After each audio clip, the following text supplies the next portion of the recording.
Last lecture में बच्चों जो आप ईसीजी की वेव्स ड्रॉ कर रहे थे, उसमें क्योंकि साथ लेबलिंग भी कर रहे थे तो आपको वेव्स की प्रॉपर शेप माइट भी नज़र नहीं आई होगी। जब ये वेव्स ड्रॉ कर लेनी है तो उन वेव्स की डिटेल आपने फिगर के साथ ऐड नहीं करनी है। तो आपने क्या करना है, आपने ओनली यहाँ पे ऐड कर कि ये है पी वेव, ये है क्यू वेव और ये है R wave, S wave, T wave, ये है एस टी सेगमेंट और ये वाला है पी आर सेगमेंट। ये स्केच ड्रॉ करके वेव्स के नेम लिख के फिर नीचे आपने हेडिंग्स देनी है उन वेव्स के और उनके सब इवेंट्स बताने हैं कि पी वेव में क्या शो कर रहा है और ऐसा क्यों होता है। लाइक अगर ये एट्रियल डीपोलराइजेशन है और ये कंप्लीट जो क्यू आर एस है ये आपकी वेंट्रिकुलर डीपोलराइजेशन है, तो हर वेव का आपने सेपरेट बताना है और फिगर के अंदर ऐड नहीं करना है। सर्कुलेटरी सिस्टम के चैप्टर में लास्ट टॉपिक है लिम्फेटिक सिस्टम। लिम्फेटिक सिस्टम का फंक्शन क्या होता है उसको हम सबसे एंड पे डिस्कस करेंगे। पहले हम देखते हैं कि लिम्फेटिक सिस्टम के कितने कंपोनेंट्स हमने पढ़ने हैं। तो लिम्फेटिक सिस्टम में हम देखेंगे 3 कंपोनेंट्स। पहला हम देखेंगे लिम्फ, सेकंड हम देखेंगे lymphatic vessels and lymphatic capillaries, last में हम डिस्कस करेंगे lymphatic nodes and lymphatic organs. तो सबसे पहले हम देखते हैं कि लिम्फ जो कि पहला हमने कंपोनेंट हाईलाइट किया है, इसका मीनिंग क्या होता है। लिम्फ को एक्सप्लेन करने के लिए सपोज करें ये आपका बॉडी का कोई भी पार्ट है या बॉडी टिश्यूज कह सकते हो, एंड बॉडी टिश्यूज के पास ये क्या आया है, ये आर्टरीज, आपको पता है इसकी वॉल थिक होती है, आपने ब्लड वेसल्स में पढ़ा था। तो अगर ये अपना ब्लड एक्सचेंज करवाना चाहती है तो ये खुद को क्या करती है, स्प्लिट करती है लेस डायमीटर की ट्यूब्स के अंदर, जिसे हम कहते हैं कैपिलरीज। तो ये सपोज करें आर्टरीज ने खुद को क्या कर लिया, स्प्लिट, और ये उसमें क्या बन गई, थिन वॉल्ड ट्यूब्स, जिन्हें हम कहते हैं कैपिलरीज। और ये कैपिलरीज अगेन ज्वाइन करती हैं, आपको पता है, और थिक वॉल्ड जो ब्लड वेसल बनाती हैं उसे हम कहते हैं when. Blood vessels and body के पार्ट्स के दरमियान ये जो स्पेस मौजूद होती है सेल्स की आउटर साइड पे, इसे आप कहते हो ये है एक्स्ट्रा सेलुलर स्पेस, जिसमें लिक्विड फिल होता है। जब भी कोई चीज़ कैपिलरी से बॉडी के टिश्यूज में एक्सचेंज होना चाहती है तो वो सबसे पहले यहाँ से क्रॉस करके जाती है इस स्पेस में, फिर वहां से दी जाती है किसको, बॉडी के टिश्यूज को या बॉडी के पार्ट्स को। इट मीन्स कि ये एक्स्ट्रा सेलुलर स्पेस के अंदर जो फ्लूइड मौजूद होता है उसे हम एक्स्ट्रा सेलुलर फ्लूइड कहते हैं या इंटरस्टिशियल फ्लूइड कहते हैं। ये क्या फिल हुआ है, एक्स्ट्रा सेलुलर फ्लूइड या फिर इंटरस्टिशियल फ्लूइड। तो ब्लड के अंदर जो भी न्यूट्रिएंट्स या गैसेस होती हैं वो पहले आती हैं इंटरस्टिशियल फ्लूइड में, फिर वहां से दी जाती है बॉडी के टिश्यूज को। यहाँ पे आर्टरीज का डायमीटर आप देख रहे हो बहुत ज्यादा होता है, और जब ये स्प्लिट होती है कैपिलरीज में तो इन कैपिलरीज का डायमीटर क्या हो जाता है, बहुत कम हो जाता है। तो कैपिलरीज का डायमीटर भी कम है और दूसरा इसकी वॉल भी पोरस होती है। अगर कैपिलरीज की वॉल में आपको दिखाऊं तो उसमें सिंपल स्क्वैमस टिश्यूज होते हैं, इस तरह के फ्लैट सेल्स होते हैं इसकी वॉल के अंदर, और इन सेल्स के दरमियान में स्पेसेस भी बहुत ज्यादा होती हैं जहां से कोई भी चीज इजीली क्या कर सकती है, एक्सचेंज हो सकती है। तो इट मीन्स कि कैपिलरीज का एक तो क्या है, डायमीटर लेस है, और दूसरा उसकी वॉल क्या है, पोरस है। तो कम डायमीटर क्या करता है, जब ब्लड अपने आर्टरीज में फ्लो कर रहा होगा तो वहां पे उसका प्रेशर क्या होता है, कम होता है। जैसे ही वो लेस डायमीटर में नैरो ट्यूब्स के अंदर आता है तो उसका प्रेशर ज्यादा हो जाता है वॉल्स के ऊपर। जब वो ज्यादा फोर्स अप्लाई करता है तो वॉल क्या है, पोरस है, उसमें से लीकेज जो है वो क्या हो जाती है, ज्यादा हो जाती है। बहुत सी चीजें जो है बाहर निकलना शुरू हो जाती है।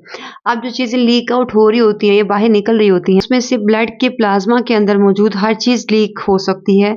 जस्ट ब्लड के जो प्लाज्मा प्रोटीन्स हैं, जो लिस्ट आपको लिखवाई थी प्लाज्मा के अंदर, वो नहीं निकल सकती हैं क्योंकि उनका साइज बड़ा होता है इन पोर्स से और वो अंदर ही रह जाती हैं। एंड इसके अलावा आरबीसीज का साइज भी इन पोर्स से क्या होता है, बड़ा होता है, और प्लेटलेट्स जो होते हैं वो भी यहाँ से लीक आउट नहीं होते हैं। इन 3 चीजों के अलावा बाकी हर चीज जो प्लाज्मा के अंदर होती है वो कैपिलरी से निकल के आ सकती है इंटरस्टिशियल फ्लूइड के अंदर, या आप कह सकते हो एक्स्ट्रा सेलुलर स्पेस के अंदर। और उसकी रीजंस मैंने 2 बताई हैं आपको कि कैपिलरीज में डायमीटर का कम हो जाना एंड कैपिलरीज की वॉल का पोरस होना, और बहुत सी चीजों का जो कि रिक्वायर्ड नहीं भी है या जिसका एक्सचेंज नहीं भी होना था उसका भी बाहर आ जाना, जिसमें वाटर हो सकता है, सॉल्ट हो सकते हैं, इवन के WBCs भी जो हैं वो भी स्क्वीज आउट होके बाहर आ सकते हैं। क्योंकि WBCs जो होते हैं वो एक करैक्टर शो करते हैं डायापिडेसिस। उनके सेल्स जो होते हैं वो अपनी शेप को स्क्वीज करते हुए यहाँ से क्या कर सकते हैं, बाहर आ सकते हैं, और अगर कोई बाहर इन्फेक्शन मौजूद है तो उसको किल कर सकते हैं। प्लाज्मा प्रोटीन्स, आरबीसीज और प्लेटलेट्स को निकाल के बाकी हर चीज़ ब्लड की क्या आ सकती है, बाहर आ सकती है। एक दिन के अंदर जितनी भी कैपिलरीज हमारी बॉडी के अंदर मौजूद होती हैं उसमें अप्रॉक्सीमेटली 20 लीटर जो फ्लूइड होता है प्लाज्मा की फॉर्म में वो क्या हो रहा होता है, लीक आउट हो रहा होता है। इस 20 लीटर्स में से 17 जो है वो खुद ब खुद यहाँ पे जब लीक आउट होता है तो वो खुद ब खुद यहाँ से वेन्स के एरिया में एब्जॉर्ब हो जाता है। तो 17 क्या हो सकता है, खुद ब खुद वापस जा सकता है, मीन्स के री एब्जॉर्ब हो सकता है डिफ्यूजन के मेथड के थ्रू। रिमेनिंग जो फ्लूइड बाहर रह जाएगा वो रह जाता है 3 लीटर्स। इस 3 लीटर्स को दोबारा से ब्लड के अंदर पहुंचाना काम किसका होता है, लिम्फेटिक सिस्टम का।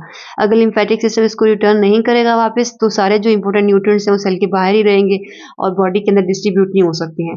एंड सेकेंडली ये कि अगर ये वाला फ्लूइड वापस नहीं जाएगा और इतना डेली निकलता जाएगा तो हमारी ब्लड की अमाउंट जो कि होती है 5 to 6 लीटर्स वो भी क्या हो सकती है, कम हो सकती है, और हमारी बॉडी में जो भी ट्रांसपोर्ट हो रही है उसका नंबर भी ब्लड के कम होने की वजह से कम हो सकता है। तो 3 लीटर जो रह जाता है बाई फ्लूइड वेन्स के अंदर नहीं जा सकता है उसको हम कहना शुरू कर देते हैं लिम्फ, जिसको वापस करेगा या वापस भिजवाएगा वेन के अंदर कौन, लिम्फेटिक सिस्टम।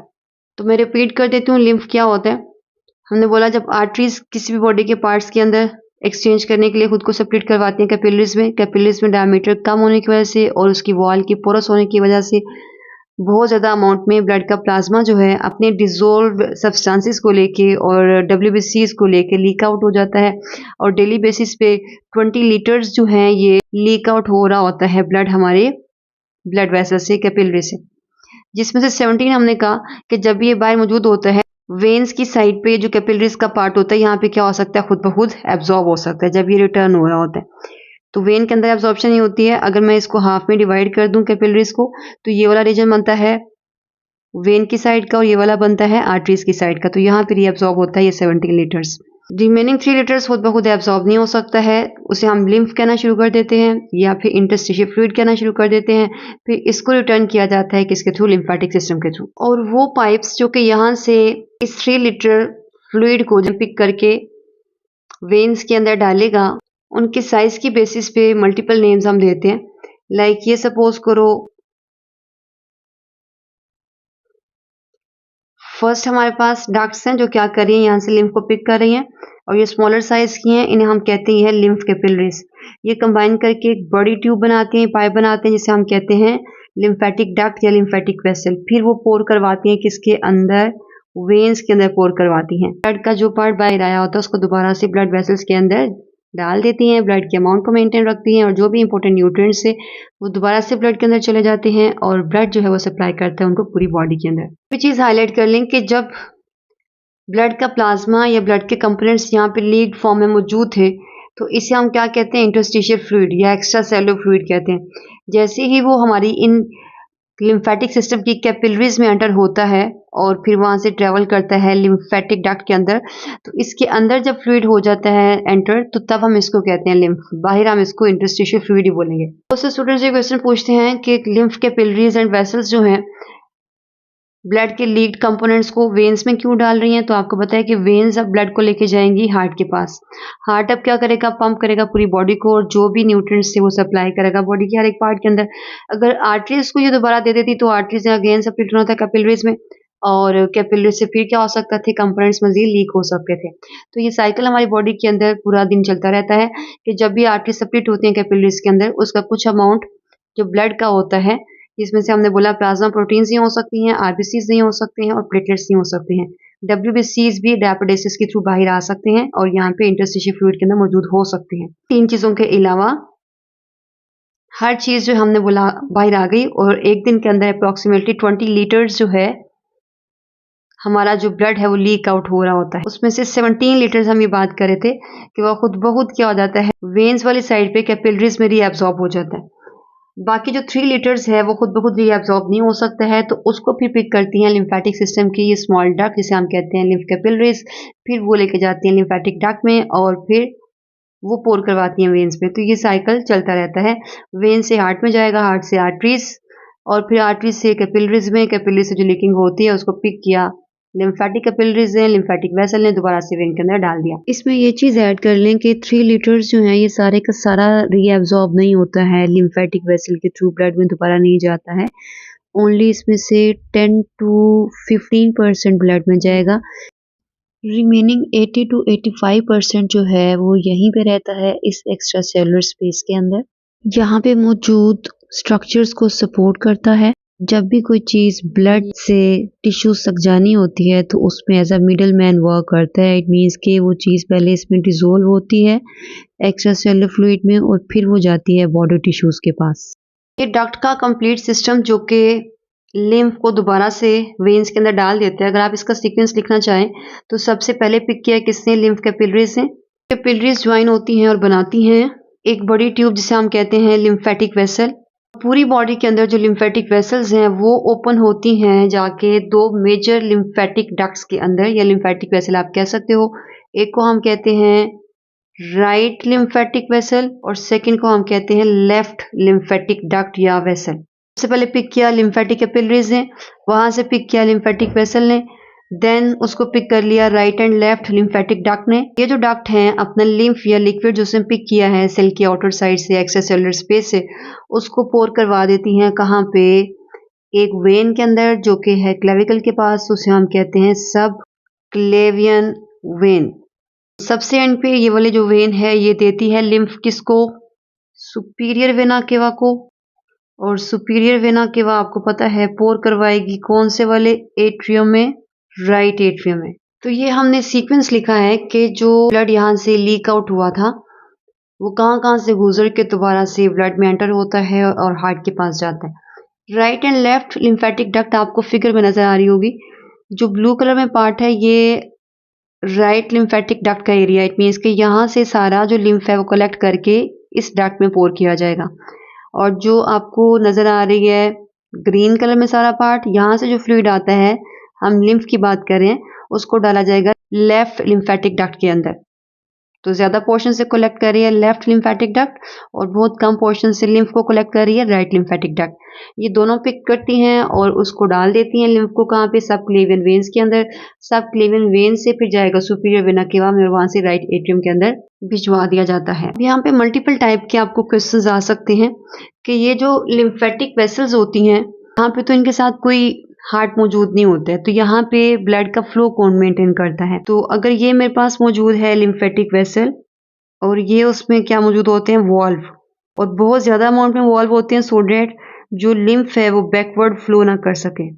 एंड सेकेंडली यहाँ पे क्योंकि कोई हार्ट मौजूद नहीं है जो कि फोर्स लगा सकेगा, तो यहाँ पे मौजूद होती हैं आर्टरीज। जब आर्टरीज में ब्लड पंप किया जाएगा तो उसमें जो पल्स क्रिएट होती है, तो जब ये पल्स क्रिएट होगी तो ऑब्वियसली अगर आर्टरी पहले इतनी थी तो फिर वहां पे उसका साइज क्या हो जाएगा, बड़ा हो जाएगा। और जब वो बड़ा हो जाएगा तो दोनों साइड से वो क्या करेगा, इस पे फोर्स अप्लाई करेगा और लिम्फेटिक वेसल में जो फ्लूइड होता है उसको अपवर्ड क्या मिलती है, फोर्स मिलती है इनकी पल्स की वजह से, आर्टरीज के अंदर मौजूद पल्स की वजह से। इसमें मल्टीपल वॉल्व मौजूद होते हैं और ये वॉल्व क्या करते हैं, ये वॉल्व जो है ये बैकवर्ड फ्लो को रोकते हैं। जैसा कि आप इस फिगर में देख रहे हो, पहले 2 वॉल्व ओपन है और वहां से फ्लूइड फ्लो कर सकते हैं। लास्ट वाला वॉल्व क्लोज हो चुका है तो वहां से फ्लूइड का फ्लो इनहिबिट करवा दिया गया है। और लिम्फेटिक वेसल्स जो हैं इसको हम कहते हैं ये वेन से मिलता जुलता स्ट्रक्चर होता है, क्योंकि हमने जब वेन का स्ट्रक्चर पढ़ा था तो उसके अंदर भी हमने ड्रॉ किए थे वॉल्व।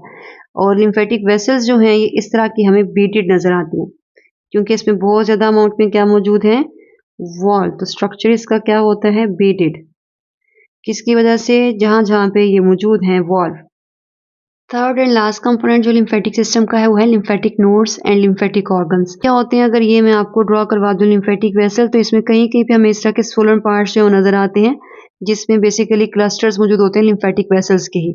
तो इन लिम्फेटिक नोड्स के अंदर क्या होता है कि जब लिम्फ हमने यहाँ से पिक कर लिया और यहाँ पे वो ट्रेवल कर रहा होता है, तो वो जो लिम्फ होता है अगर उसके अंदर कोई माइक्रोब्स मौजूद हैं, टॉक्सिन्स मौजूद हैं, या फिर कोई भी ऐसा चीज जो कि हमारी बॉडी के लिए क्या हो सकती है, नुकसानदेह हो सकती है, उसको ये लिम्फ नोड्स क्या कर लेती हैं, फिल्टर आउट कर देती हैं, उसको किल कर देती हैं और बिल्कुल जो फिल्टर्ड ब्लड होता है या क्लीन ब्लड होता है उसको फिर दोबारा से पोर करवाती है कहाँ पे, वेन्स के अंदर।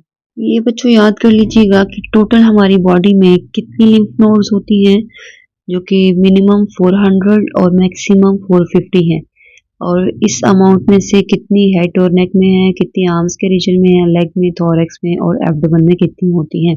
तो लिम्फ नोड्स का पर्पस क्या होता है? फिल्ट्रेशन करवाना लिम्फ की हर उस चीज से, वायरस, बैक्टीरिया, टॉक्सिन से, जो कि बॉडी के लिए क्या है, नुकसानदेह है। और यही काम किसका होता है? ऑर्गन्स का।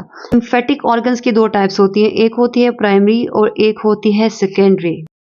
जो प्राइमरी होती है वहाँ पे WBCs, जो व्हाइट ब्लड सेल्स होते हैं, वो बनाए जाते हैं, और जो सेकेंडरी होती है वहाँ पे इन्फेक्शंस को क्लियर किया जाता है। कैसे किया जाता है? जब ये यहाँ से लिम्फ को पकड़ लेते हैं, उसमें कोई वायरस बैक्टीरिया होता है, तो यहाँ पे आगे जाके जो भी लिम्फेटिक ऑर्गन आएगा उस वायरस बैक्टीरिया को इंट्रैप कर लेगा, बिल्कुल जो क्लियर ब्लड होता है उसको आगे क्रॉस होने देते हैं। तो ये भी क्या करवाते हैं? फिल्ट्रेशन वांटेड चीज़ों की ब्लड में से, और ये भी फिल्ट्रेशन करवाएंगे। लेकिन ये जो है लिम्फेटिक ऑर्गन्स, ये फिल्ट्रेशन करने के साथ साथ WBCs की फॉर्मेशन भी करा रहे होते हैं।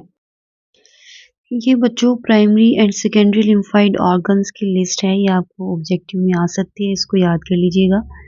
एंड ये सेकंड फिगर के अंदर इनकी लोकेशन दिखाई गई है, इसको भी ज़हन में रख लीजिएगा। अभी अगर हम लास्ट में लिम्फेटिक सिस्टम के फंक्शंस की लिस्ट बना लें, तो सेम जो भी हम ऊपर बात कर रहे थे कि ब्लड को क्या करना, फिल्टर करना वायरस, बैक्टीरिया वगैरह से, और सेकंड क्या है इसका, ब्लड के डिजोल्व्ड सब्सटेंसेस जो हैं उसको क्या करना, रिटर्न करना, रिटर्न ऑफ ब्लड, एंड उसकी हर वो चीज़ जो कि मौजूद थी ब्लड के अंदर, वो कोई प्रोटीन हो सकती है, सॉल्ट, वाटर, जो भी चीज़ें हमारे ब्लड का पार्ट थी। ये चीज़ याद रखिएगा कि प्रोटीन्स जो हम डाइट में लेते हैं, वो प्रोटीन्स भी, उनके भी जो कंपोनेंट्स होते हैं वो भी लीक आउट हो सकते हैं। लेकिन जो प्लाज्मा की प्रोटीन्स हैं, जिसमें फिब्रिनोजेन, प्रोथ्रोम्बिन है, वो लीक आउट नहीं होती हैं। सो इनको क्या करना, रिटर्न करना। और सबसे इम्पोर्टेंट फंक्शन ये, आप लोगों ने पढ़ा था डाइजेस्टिव सिस्टम में एक लैक्टियल डक्ट, वो लैक्टियल भी बेसिकली लिम्फेटिक सिस्टम का पार्ट होता है। और लिम्फेटिक सिस्टम की ये डक्ट क्या करती है, फिर इन सारे पाथवे से गुजरते हुए फैट को एब्जॉर्ब करने में हेल्प करती है। फैट को क्या करना, एब्जॉर्ब करना, थर्ड फंक्शन। और फोर्थ, क्योंकि हमने बोला कि ऑर्गन्स में जो प्राइमरी ऑर्गन्स होते हैं वहाँ पे WBCs की फॉर्मेशन होती है, स्पेशली जो लिम्फोसाइट होते हैं वो यहाँ पे बनाए जाते हैं, तो लिम्फोसाइट्स की प्रोडक्शन यहाँ पे हो रही होती है। ये था बच्चों लिम्फेटिक सिस्टम का छोटा सा लेक्चर। आई होप आप सबको क्लियर होगा। नेक्स्ट इंशाल्लाह हम स्टार्ट करेंगे एक न्यू सिस्टम जो कि है रेस्पिरेटरी सिस्टम।